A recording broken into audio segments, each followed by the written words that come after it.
Assalamualaikum warahmatullahi wabarakatuh. Senang sekali saya Azza Riyad bisa kembali berjumpa dengan pemirsa Antv, khususnya pemirsa yang ada di wilayah Jawa Barat. Dan tentunya di program kesayangan kita yaitu Bincang Tokoh, di mana program ini menyajikan para tokoh yang punya cerita yang bisa menjadi inspirasi dan juga motivasi dalam hidup kita. Dan hari ini kita sudah kedatangan seorang narasumber, yaitu beliau ialah seorang pengusaha sukses asal Jawa Barat, yaitu Kang Aman Suparman. Kang Aman ini adalah seorang pengusaha sukses asal Jawa Barat yang dikenal sebagai pengusaha di bidang industri halal ya Pak Kang ya. Betul. Dan Kang Aman ini saat ini menjadi CEO dan juga founder dari PT Soka Cipta Niaga ya Kang ya. Dan boleh diperkenalkan sedikit Kang untuk menyapa para pemirsa Kang? Baik, terima kasih. Assalamualaikum warahmatullahi wabarakatuh. Salam kenal, salam hormat semuanya. Perkenalkan, saya Aman Suparman. Tadi sudah dikenalkan sama Bang Ajis ya, sebagai CEO maupun founder di PT Soka Cipta Niaga. Dan yang pasti kita bergerak di bidang industri halal gitu. Nanti kita akan kupas apa itu industri halal. Wah, menarik sekali pemirsa. Baru dimulai di awal ini sudah mulai ada cerita-cerita menarik nih. Ya, Kang, ini kan berbicara sebagai pengusaha kan. Ya. Nah, ini kan pengusaha pasti punya cerita juga di apa masa kecilnya. Sebenarnya seperti apa sih masa kecil Kang Aman ini waktu mungkin masih sekolah dulu? Baik, mungkin saya sedikit cerita 40 tahun yang lalu, khususnya di Bandung. Saya lahir di tengah keterbatasan. Jadi alhamdulillah, syukur Bang Ajis ini masih hidup sampai sekarang nih. Alhamdulillah. Saya lahir dengan kondisi kaki kelaput. Artinya kelaput itu kaki bengkok. Artinya alhamdulillah di masa kecil yang penuh keterbatasan, saya bisa menjalani hidup dan alhamdulillah bisa memulai usaha dari kecil, meskipun ya mohon maaf ini kalau namanya pengusaha anak kecil suka nakal nih, banyak nakal-nakalnya nih Bang Ajis gitu. Betul ya? Gitu. Waktu kecil dulu bersekolah di mana, terus besar di mana? Di Bandung atau gimana? Ya, jadi kalau orang bilang saya tuh USA, orang Sunda asli. Jadi sekolah dari mulai TK Bandung sampai SMP sampai SMA itu saya habiskan di Bandung, Bang. Di Bandung. Iya, betul. Gitu. Kalau boleh tahu Kang seperti apa sih mungkin pendidikan dari orang tua, kemudian cerita-cerita menarik di masa sekolah dulu Kang? Ya, jadi memang tadi di tengah keterbatasan itu saya sekolah itu agak sedikit spesial. Agak protektif gitu. Jadi sama ibu tuh karena tadi ada sedikit keterbatasan di kaki, alhamdulillah kita didorong untuk bergaul dengan teman-teman. Meskipun awal-awalnya banyak dibully lah. Dan keluarga pengusaha itu lahir daripada keluarga pengusaha. Jadi ibunya pengusaha, bapaknya pengusaha, sehingga anaknya memang dari kecil lingkungannya lingkungan pengusaha gitu. Tapi ya alhamdulillah tadi di tengah keterbatasan tidak selancar dan tidak semulus yang orang duga gitu. Karena tadi mungkin ya mulai lahirnya memang tidak normal lah bisa dibilang. Nanti ini akan menjadi latar belakang kenapa bisnis kaos kaki gitu. Oke. Gitu. Kang, ngomongin masa kecil itu kan di backgroundnya adalah keluarga pengusaha. Kang. Betul. Saat itu keluarga usaha apa Kang? Jadi kalau zaman sekarang dibilangnya Alfamart atau retail modern. Jadi zaman dulu namanya toko kelontongan. Gitu. Jadi semua dijual lah gitu kan. Alfamart tuh Kang. Gitu. Jadi orang tua dulu bikin kayak toko kecil-kecilan, toko serba ada. Ya alhamdulillah dari situ dari kecil sudah dilibatkan untuk mengelola ikut usaha gitu. Jadi ikut belanja, ikut ngitung uang, ikut jaga. Jadi mentalnya memang dibentuk dari kecil seperti itu. Gitu. Sempat ngambil uang juga Kang? Ya namanya anak kecil kadang-kadang kalau ada tukang es krim jalan ya kita agak-agak dalmaji ya gitu. Agak-agak nambah-nambah lah gitu buat jajannya gitu. Gitu Bang Ajis gitu. Tapi ketika masa kecil apa sih yang diberikan dengan apa oleh orang tua Kang ketika itu? Ya, jadi saya selalu ingat nasihat orang tua itu pada saat kita punya kelemahan, Allah pasti ngasih kelebihan gitu. Jadi pada saat saya dikasih kelemahan di kaki, tentu saya punya kelebihan. Jadi waktu kecil saya cerewet gitu. Nah karena cerewet, dagangnya laku gitu. Jadi kalau misalnya bantuin orang dagang tuh, yang lain ngomongnya 1-2, kita ngomongnya panjang gitu Pak Ajis. Jadi harapannya ya orang tua selalu menekankan bahwa tidak ada yang sempurna. Semua terbaik dari Allah gitu. Pada saat saya ada keterbatasan di kaki, tentu ada kelebihan yang Allah berikan gitu. Itu sih kurang lebih kilasan masa kecilnya Bang Ajis gitu. Akhirnya apa ke jenjang SMP dan SMA seperti apa? Betul. Nah, jadi ada satu momen atau kejadian titik balik saya waktu kecil karena saya protektif. Kebetulan orang tua meninggal di usia SMP. Nah, jadi kebayang anak kecil SMP ditinggal sama orang tua.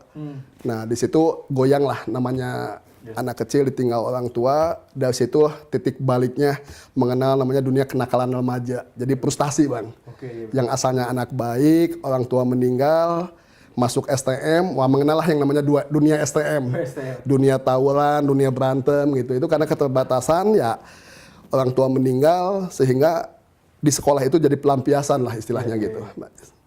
Dan kala itu benar-benar akhirnya menjadi ikut nakal ya Kang? Ya gitu, jadi ibaratnya di STM kalau nggak nakal, nggak tawuran, bukan anak STM katanya gitu kan, gitu. Jadi menarik nih Kang, kenapa kan dari kecil sudah jadi menjadi seorang pengusaha, belajar tidak mengambil sekolah kejuruan gitu, mungkin SMK mungkin yang lebih tepat ya Kang ya? Betul. Kalau ini STM ini kan lebih kepada teknik, segala macam. Ini emang awalnya cita-cita apa sih Kang? betul, jadi cita-citanya jadi pedagang, jadi pengusaha. Dulu ngebayangin kalau anak SMA itu dunia indahnya para pemuda. Ketemu perempuan, main, asik-asikan. Tapi karena kelas 3 itu orang tua meninggal, ibu itu meminta supaya saya masuk STM. Jadi terpaksa lah ceritanya. Karena sayang orang tua, Cepet kerja gitu ya? kalau tidak punya uang untuk kuliah lagi, harapan orang tua bisa kerja. Gitu. Tapi ya karena tidak suka, karena sukanya dagang, ekonomi, ya sekolahnya asal-asalan sih gitu. Ya banyak berantemnya lah Bang Ajis gitu. Tapi kan saat SMA tuh masih menjalankan usaha juga Kang? Atau udah mulai merintis usaha apa gitu untuk Ya. SMA? Jadi kelas 1, kelas 2 pada saat usia 17, saya lihat orang tua saya itu membiayai anak-anaknya yang 3 itu dengan sangat susah payah. Betul. Sehingga saya punya niat waktu itu usia 18 tahun, 17 mau 18, saya tidak mau minta uang ke orang tua lagi. Gitu. Jadi pingin mandiri karena prihatin melihat orang tua berjuang membesarkan kita gitu. Jadi saya waktu itu memutuskan untuk berjualan. Jadi jualan kaos kaki ke teman-teman di sekolah maupun ke saudara-saudara Bang. Gitu. Jadi itu titik baliknya gitu. Kenapa harus kaos kaki gitu? Karena ada channelnya atau gimana nih Kang? Jadi pertama ya orang bilang bisnis dari hobi. Sebenarnya bukan hobi ya. Karena tadi kaki saya agak terbatas sehingga saya itu senang mengkoleksi kaos kaki. Karena untuk menutupi salah satu kekurangan kaki saya. Jadi kaki saya itu kelaput gede sebelah. Nah, untuk menutupinya saya beli kaos kaki yang panjang, jadi agak panjang. Gitu. Nah, di situ saya pikir motifnya bagus-bagus, anak-anak juga butuh. Kenapa kita nggak coba bisnis kaos kaki? Nah, saya belanja kaos kaki, di samping untuk dipakai, saya jual ke teman-teman. Dan alhamdulillah hasilnya ya bisa membantu orang tua lah waktu itu. Gitu. Sangat menarik sekali pemirsa ceritanya dan mulai berbisnis saat SMA ini dan ini untuk membiayai sekolah. Ini sangat menarik sekali pemirsa. Tapi nanti kita akan kembali berbincang namun setelah yang satu ini karena masih banyak pertanyaan yang ingin saya tanyakan. Jangan kemana-mana, tetap di Bincang Tokoh. Ya pemirsa, kembali lagi bersama saya Aziz Aryat di Bincang Tokoh dan masih bersama narasumber kita yaitu Kang Aman. Nah ini seorang pengusaha yang bergerak di industri halal. Nah, ini sangat menarik. Nah, nanti akan kita kulik. Tapi tadi kita sudah banyak bertanya mengenai sosok Kang Aman ini sejak kecil seperti apa sampai akhirnya mulai belajar usaha sejak mulai STM ya Kang. Dan tadi Kang sudah bercerita STM sudah mulai mengembangkan usahanya, mulai jualan dari teman ke teman. Nah terus seperti apa perkembangan waktu itu Kang ketika STM? Ya baik, jadi begitu lulus STM karena mimpinya pingin kuliah, ikutlah namanya UMPTN. Jadi ujian masuk perguruan tinggi negeri. Dan karena basicnya STM, tidak diterima. Waktu itu pengen masuk UNPAD dan ITB. Nah, IPC namanya dulu kan, gitu. Nah, tapi begitu nggak lulus, saya pikir saya nyoba lagi tahun depan. Saya ikut lagi pelatihan, semacam kayak bimbel lah ya. Gitu tapi setahun itu saya jualan. Jadi jualan di kampus, dan saya jualan di kaki lima. Jadi di Bandung itu ada namanya Pasar Minggu Gasibu. Gitu. Jadi itu legend pasar. Jadi setiap minggu itu penuh orang Bandung di sana. Saya jualan kaos kaki dan alhamdulillah di situ berkembang. Nah, tahun depannya saya masuk kuliah dan alhamdulillah juga tidak keterima juga. Gitu. Alhamdulillah ya keterima gitu. Ya, kenapa alhamdulillah? Karena Allah punya rencana yang baik di belakang yang menurut kita tidak baik gitu. Jadi dengan tidak diterimanya di kampus, saya kuliah di kelas karyawan. Kenapa kelas karyawan? Biar siangnya bisa cari uang, bisa gitu. Berdagang, ya? Betul. Jadi saya kuliahnya biaya sendiri, Bang Ajis. Jadi siangnya jualan di kampus-kampus segala macam, malamnya baru kuliah ngambil ekonomi, gitu. Itu nggak gengsi tuh Bang, maksudnya? Awal-awal kan biasanya kan dulu, malu juga kita dagang gitu. Ada cerita yang lucu gitu. Saya pikir kalau jadi pengusaha itu gaya ya, pakai dasi, pakai mercy. Ternyata pada saat jualan kaki lima, ketemu teman kuliah malu lah bang. Nah, Gitu. Jadi pada saat saya jualan itu pura-pura kita cari makan dulu awalnya. Nah itu pembentukan mental pengusaha itu memang harus dari bawah. iya. Jadi nggak bisa kita langsung pengusaha langsung besar, tentu beda ya prosesnya dengan yang memulai dari nol. Jadi harapan saya pada saat kita memulai dari kecil, tentu struggle kita lebih bagus gitu. Berbeda mungkin kalau kita langsung besar gitu. Nah harapan saya ini bisa menginspirasi bahwa bisnis tidak harus selalu besar. Bisa dimulai dari hal kecil dan dengan keterbatasan tentu ada hal yang bisa kita explore gitu. Jadi daya juangnya lebih tinggi lah. Betul. Jadi modal waktu kecil bahwa saya itu cerewet ternyata cocok sebagai pedagang. Dan alhamdulillah di situ saya kuliah, beres, di tengah kuliah saya nikah dulu bang. Nikah usia 20 tahun. Wah, Jadi muda kebayang, banget ya. waduh. Jadi dulu Karena ceritanya punya uang juga tuh. ya karena punya uang dan mungkin udah nggak ngebet, pingin cepet nikah lah intinya kan. Di situ kuliah S1 sambil usaha. Nah selesai S1 dapat ilmu lah, ilmu ekonomi. Bikinlah CP Al Amin di situ 2004. Oke, mulai di Gitu, ada pembukuan, ada akunting. Nah selasa nih atmosfer sebagai pengusahanya ada. ada ya. Gitu. Nah di situ Itu 2007 masih kos kaki tuh masih. masih kaos kaki.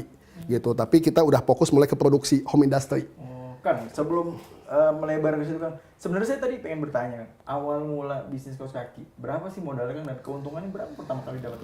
Nah, selama ini asumsi orang kalau bisnis harus pakai modal. Nah, itulah. Nah, modal memang identik dengan uang, tapi bagi saya uang bukan segalanya. Oke. Nah, kepercayaan adalah modal. Jadi ceritanya saya itu mulai jualan itu ambilin dulu. Kalau bahasa sekarang mah apa? Dropshipper. Kalau dulu konsinyasi lah gitu Iya, kan. iya. Jadi ambil dulu, jualin, udah laku, baru di-storein. Kita ambil marginnya. Betul. Nah, alhamdulillah dikumpul.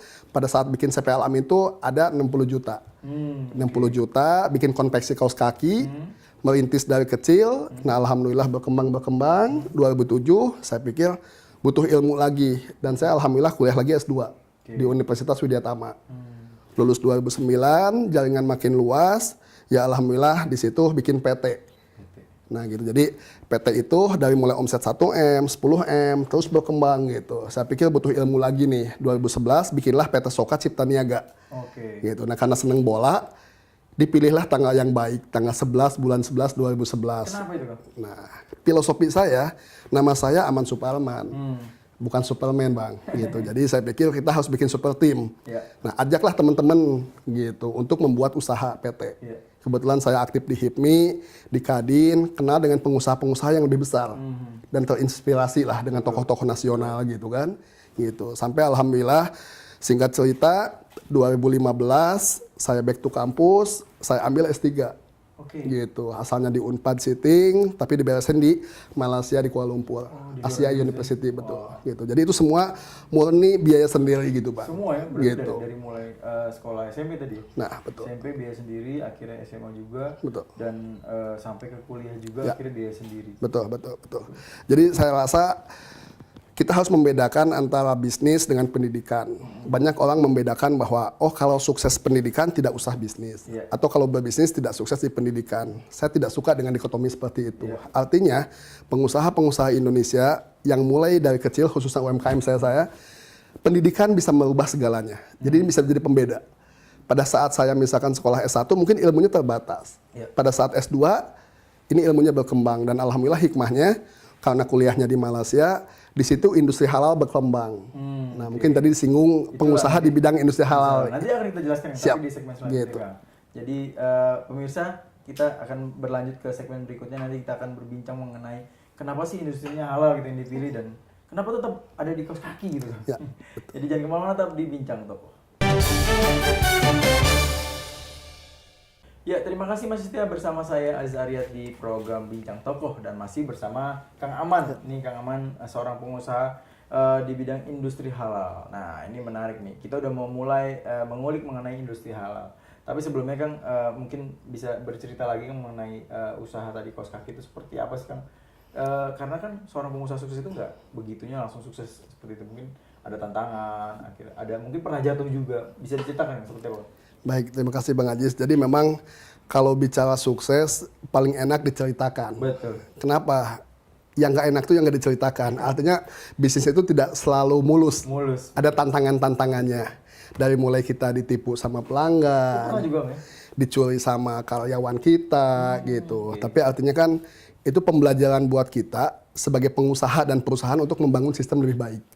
Gitu. Jadi contoh misalkan kita ada kecolongan, kita bikin sistem yang lebih bagus. Ada CCTV, ada ERP dan lain-lain gitu. Jadi saya ingin cerita bahwa pada saat orang lain melihat sosok pengusaha sukses yang berhasil, ada cerita-cerita di belakangnya itu. Kita mulai dari nol, jualan kaki lima, termasuk tantangan di usaha sendiri gitu. Jadi pada saat saya memulai usaha Soka itu, ternyata ya tidak semulus yang diduga. Gitu. Biasa bekerja sendiri, tiba-tiba bikin PT, ya disitulah berkumpul konflik kepentingan gitu. Ada penipuan, ada pro, dan itu hal yang biasa dalam bisnis. Termasuk ya kita salah ambil keputusan sehingga mengalami kerugian yang cukup besar. Nah itu mungkin yang kadang-kadang jarang diceritakan atau diketahui sama umum, bahwa pengusaha itu dilihat enaknya saja. Gitu. Ternyata sama. Jadi katanya gini, kalau belum rugi kena tipu itu belum jadi pengusaha katanya gitu. Jadi ada semacam kayak apa ya, kredo bahwa pengusaha itu harus gagal dulu. Harus bangkrut dulu, baru kita punya ilmu, punya pelajaran untuk memperbaiki sistem dan lebih besar lagi gitu. Seperti apa sih kegagalan yang pernah dirasakan dulu maksudnya? Contoh, tahun berapa itu, Bang? saya memulai dulu booming online. Nah, pada saat dikirim ternyata uangnya nggak masuk. Gitu, dicek alamatnya tidak ada. Gitu. Atau misalkan kita ekspor, kita alhamdulillah ada ekspor ke Malaysia. Di ekspor kita gagal karena tidak sesuai waktu telat dan lain-lain, dan itu membuat kita belajar untuk meningkatkan usaha lebih bagus lagi. Seberapa besar kerugian dulu? Saya pernah mengalami usaha itu rugi sampai 1 miliar lebih, dan itu pukulan telak bagi saya gitu. Karena kan mungkin kalau yang mulainya besar 1 miliar mungkin angka yang kecil. Betul. Tapi bagi pengusaha yang mulai dari kecil, menengah, wah 1 miliar itu angka yang sangat luar biasa gitu. Nah, itu gimana kondisinya? Ya sempat down.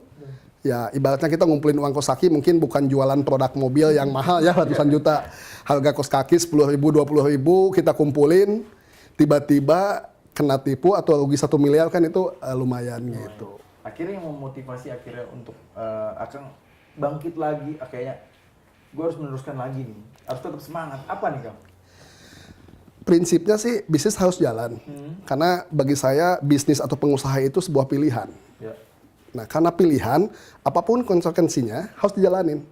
Beda dengan orang kalau bilang bisnis terpaksa atau bisnis sampingan. Mungkin pada saat ada gangguan seperti itu, skip. Kembali bekerja atau meninggalkan bisnis. Tapi karena kita mulai bisnis itu dari kecil dan bisnis itu pilihan, tidak ada yang memaksa. Mau sepi, mau rame, kita harus maju dan harus fight gitu. Karena di belakang kita banyak karyawan yang harus tetap dibiayain gitu. Sempat gagal di kaos kaki ini, rugi besar bahkan 1 miliar. Mungkin kalau saya udah nggak kuat tuh kan. Kenapa nggak coba untuk ada pikiran nggak berubah ke bidang lain kan, atau pengusaha misalnya di bidang lain tuh? Ya ada, karena basically memang saya sedikit belajar tentang ilmu manajemen. Artinya ada tahapan-tahapan kapan kita harus diversifikasi, kapan kita harus fokus. Nah saya memutuskan sebelum di level tertentu saya fokus di kaos kaki. Nah berarti pada saat usahanya sudah membesar, uangnya sudah ada, marketnya sudah ada, kita melakukan diversifikasi usaha. Seperti sekarang mungkin alhamdulillah kalau bicara Soka ada mungkin travel, ada fashion, ada sepatu, ada sandal gitu. Ya alhamdulillah seiring waktu kita kembangin di industri halal gitu, Bang. Gitu. Nanti kita gali apa itu halal gitu, Bang. Mungkin gitu. boleh kan langsung kan dijelaskan? Oh, boleh. Kan saya juga mendengar Soka ini sebagai kaos kaki halal. Maksudnya apa kaos kaki halal? Karena menurut saya kaos kaki ya biasa aja gitu, seperti itu gitu. Apa jadi halal gitu? Jadi selama ini persepsi atau paradigma orang tentang halal tuh masih bicara di food and beverage atau makanan dan minuman. Nah, bicara fashion halal di Indonesia tuh masih aneh.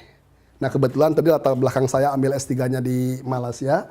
Di Malaysia itu industri halalnya udah jauh berkembang.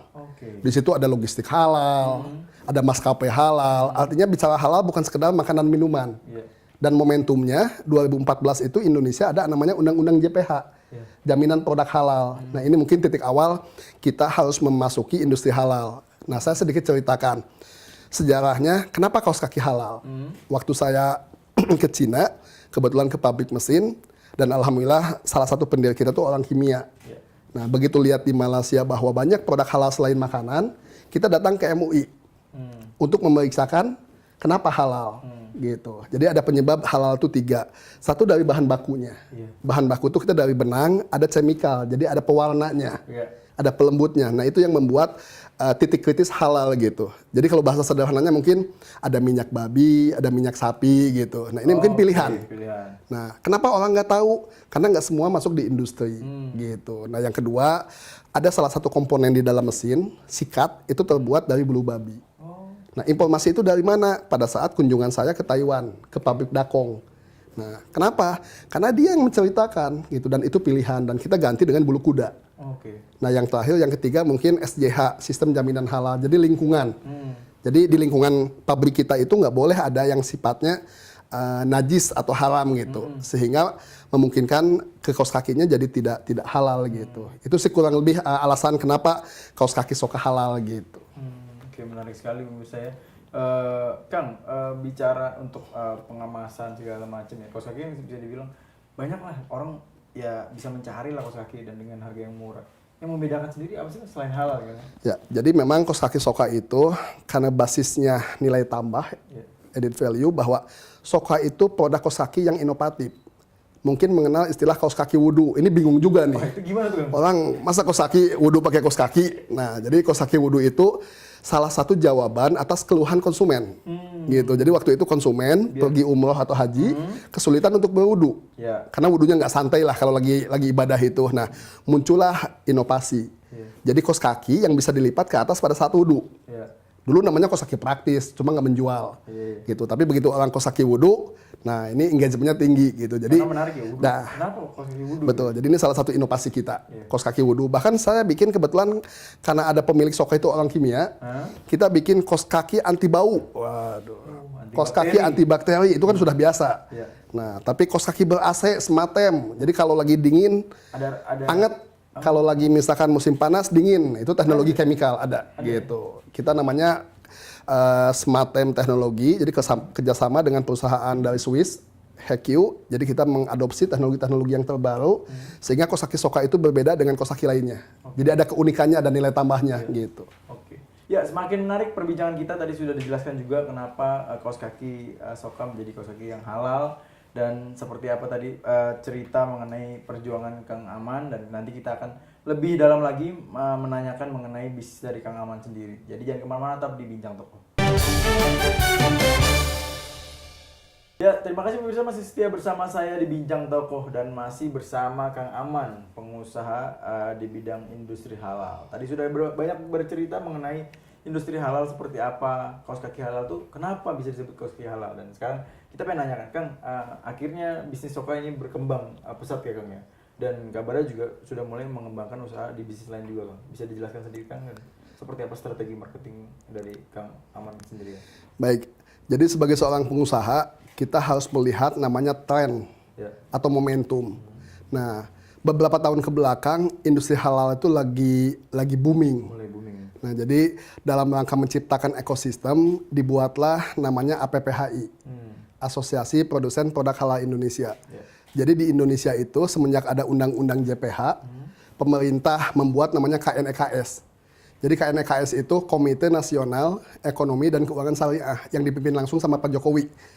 Dan ketua hariannya Pak Ma'ruf Amin dan tim menterinya. Artinya concern pemerintah ke depan itu kita membicarakan tentang industri halal. Dengan visinya ingin menjadi Indonesia sebagai produsen terbesar produk halal di dunia. Nah, ini luar biasa, artinya pemerintah itu sudah mulai aware bahwa industri halal yang dulu masih pro kontra, masih bicara masalah eksklusif ya, bicara agama, kita sekarang melihat industri halal itu sebagai sebuah peluang bisnis. Nah, jangan sampai terjadi paradok Indonesia sebagai muslim terbesar di Indonesia, di dunia, mohon maaf, tapi sebagai konsumen saja. Dan Brazil yang notabene non-muslim, mayoritas, itu menjadi produsen terbesar produk halal di dunia. Nah, ini challenging mungkin buat pengusaha-pengusaha di Indonesia, bahwa ke depan kita bicara halal bukan bicara agama, eksklusif, tapi ini sebuah bisnis yang menarik. Bayangkan ada 142 miliar US dollar. Ini market size yang luar biasa menurut saya. Ini baru halal food. Belum cerita ada fashion, ada travel, ada kosmetik. Tentu industri halal itu akan berkembang pada saat tercipta ekosistem yang baik. Ekosistem itu ada triple helix ya, kita bicara pemerintah sudah oke, akademis sudah oke kajiannya. Nah yang terakhir mungkin kita butuh pengusaha. Dan alhamdulillah kebetulan saya di HIPMI, di Kadin, dibentuklah BES, Badan Ekonomi Syariah di Kadin. Di HIPMI dibikinlah Komtab Industri Halal. Dan saya juga alhamdulillah dipercaya sama teman-teman untuk menjadi ketua APPHI, Asosiasi Produsen Produk Halal Indonesia. Di situ ada makanan, di situ ada pakaian, ada kosmetik, ada vaksin, farmasi maksudnya ya. Artinya industri halal itu semakin luas gitu. Jadi bicara tadi strategi, halal sebagai sebuah nilai tambah. Artinya halal bukan sekedar kewajiban, tapi nilai tambah bentuk pelayanan terhadap konsumen. Artinya Soka mensertifikatkan atau memeriksa kosaki halal itu, ini bagian daripada strategi. Makanya alhamdulillah insya Allah nih tahun depan Soka akan IPO. Dan kita juga udah kerjasama insya Allah dengan BPKH. Jadi BPKH itu ada Badan Pengelola Keuangan Haji. Bayangkan uangnya 150 triliun. Ini mau diapain? Sedangkan amanat undang-undang 20% itu wajib direct investment. Jadi mohon maaf nggak disimpan di bank saja, tapi digolangkan untuk mensupport industri halal. Artinya insya Allah Soka ke depan tahun 2022 kita akan membuat namanya kain ihram, tentunya halal. Gitu. Karena kan ini dari kos kaki ini pengembangannya, sama-sama benang, sama-sama industri rajut, sehingga kita akan diversifikasi ke produk-produk keperluan umat muslim di Indonesia maupun di dunia. Kita bicara kos kaki, kita bicara sepatu, kita bicara pakaian, dan tentu ke depan akan muncul peluang-peluang industri yang besar. Seperti kosmetik, mungkin ini salah satu contoh yang sudah sukses di Indonesia dengan tagline halalnya. Gitu. Saat ini Soka sendiri sudah merambah ke kosmetik atau? Ya. Kalau kita masih basisnya itu fashion ya? Gitu. Jadi kita ada 3 produk, 3 bisnis, 1 halal fashion. Jadi kalau dulu cuma kaos kaki aja, sekarang naik kelas nih. Udah mulai kita main istilahnya mah di aksesoris seperti dompet, kita ada sabuk, ada tas, sampai kita naik menjadi pengusaha kelas atas. Ada topi atau peci gitu. Jadi selama ini kan pengusaha bagian bawah kan. Gitu. Di samping fashion kita alhamdulillah Soka sekarang punya Soka Travel. Artinya kita bilang halal travel. Nah, ini apalagi nih masa travel di halal gitu. Karena kita concern di industri halal. Jadi apa yang membuat halal? Tentu orang bilang mungkin wisata ramah muslim. Jadi makanannya halal, tempat yang dikunjunginya halal. Jadi nggak boleh main ke yang tidak halal-halal gitu. Terakhir kita insya Allah alhamdulillah sudah main di halal food juga.